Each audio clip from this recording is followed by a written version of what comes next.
Welcome to the second episode of The Spirit of Apollo. I'm your host, Mark Lesmeister.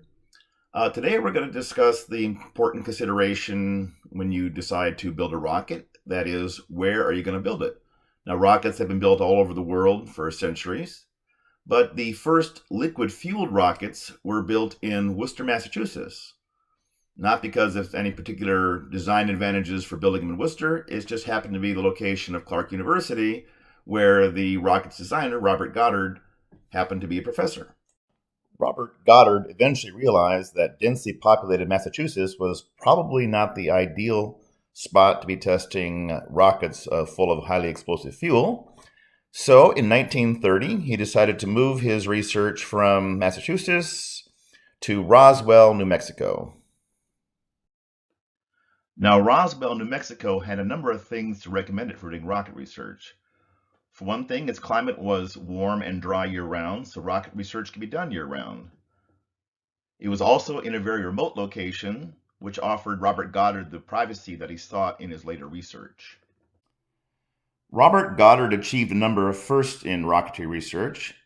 In addition to the already mentioned first liquid-fueled rocket, he was the first person to design a multi-stage rocket. However, in the 1930s, there was little interest in rocketry on the part of the United States government.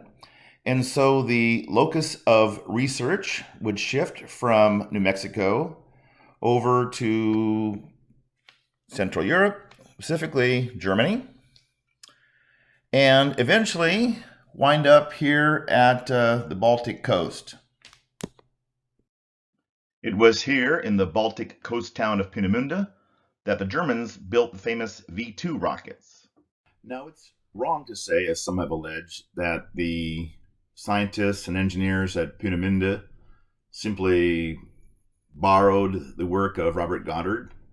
For one thing, Goddard was very secretive about his work, especially after he moved to New Mexico. And so really the influence of Goddard's work on the scientists in Germany and other places was mostly inspirational.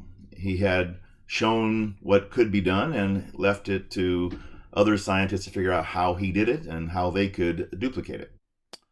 Many of the scientists that worked on the V2 rocket at Pinna Munda would, through a series of events, eventually manage to give themselves up to the American forces before the Soviet forces could overrun their base. That eventually resulted in their being located in Fort Bliss, working on rockets for the Americans. There they labored for about 10 years, at which time many of them moved to Huntsville, Alabama, where they would work in what would eventually become the Marshall Space Flight Center. It was in Huntsville that the Saturn series of rockets was developed. Now, the rockets weren't actually built in Huntsville.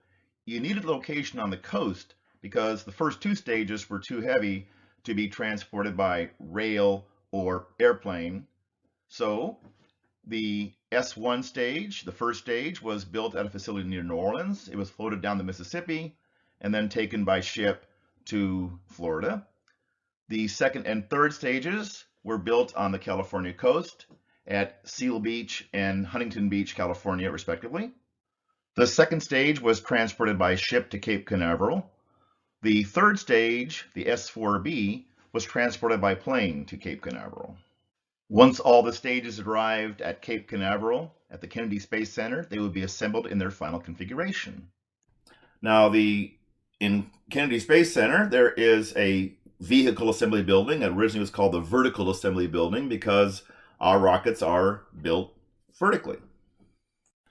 So here's my version of the vehicle assembly building. I have my Age of Discovery world map for inspiration, and a calendar to keep me on task, and plenty of space to work, a little computer there for reference, and my Apollo Saturn V box.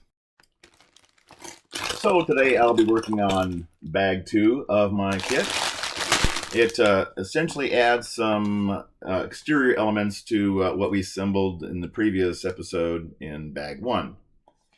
And I'll let you know how it goes.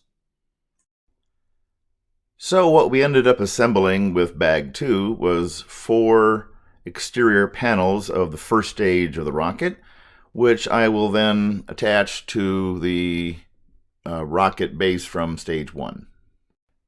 And there we have all 4 panels installed on the first stage of the rocket.